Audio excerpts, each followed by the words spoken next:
It's Medical Monday. The Utah governor, Spencer Cox, condemning social media's role in political violence following the brutal assassination of Charlie Kirk. Cox calling social media companies conflict entrepreneurs that are taking advantage of us and turning Americans against each other. I believe that social media has played a direct role in every single assassination and assassination attempt that we have seen over the last 5-6 years. And I can't emphasize enough the damage that social media and the internet is doing to all of us.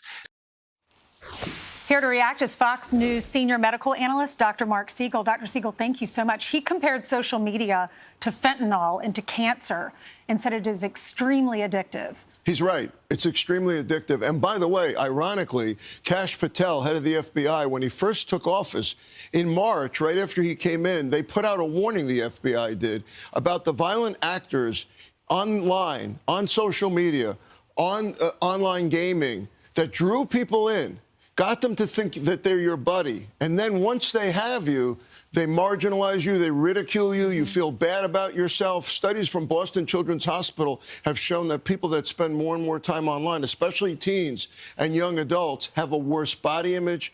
There are studies out showing that if you're more than 3 hours a day on social media, you have twice your risk of anxiety and depression. And again, online gaming with all of the violence depersonalizes, you withdraw from society. FBI absolutely right to put out that warning. So this was in the Wall Street Journal. This is an op-ed about this suspect.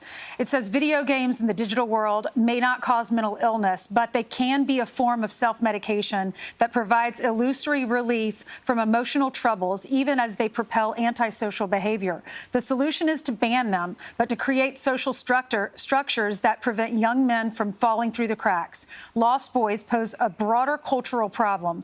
Mr. Kirk sought to bring young people like Mr. Robinson out of their virtual caves. It's harder to hate someone you meet in the flesh than an avatar in a digital dystopia. I completely agree with that, except for one line. It is a disease. It's not moving you towards it. It's an illness.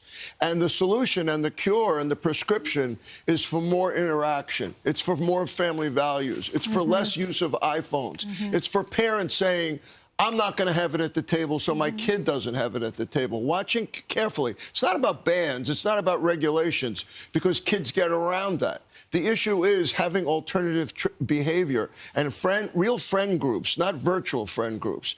That's the solution. Fear courses through the same parts of the brain as courage and love and faith and prayer. We were talking this morning, I was quoting scripture, actually, about the idea that you look at a tree for its fruit. You look at each other for the fruit that they bring to you. That's real life interaction. Yeah, what do you say to all of us who have been crying, watching these videos? It's been a really heavy news week or news cycle recently. So how do we talk to our kids about it? What's your advice when it comes to mental health? First of all, we have to answer our kids' questions. We don't turn them away and say, don't ask us that. Whatever they want to know about this, we tell them.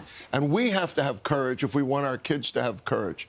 We cry, they're going to cry. That's good. Crying is good. Faith is good now. Prayer is good. Love, hugs, all of that sharing is good, but don't shy away from information. But again, not bombarding with video images. Okay, Dr. Siegel, thank you so much. Medical Monday. I'm Steve Doocy. I'm Brian Kilmeade. And I'm Ainsley Earhart. And click here to subscribe to the Fox News YouTube page to catch our hottest interviews and most compelling analysis.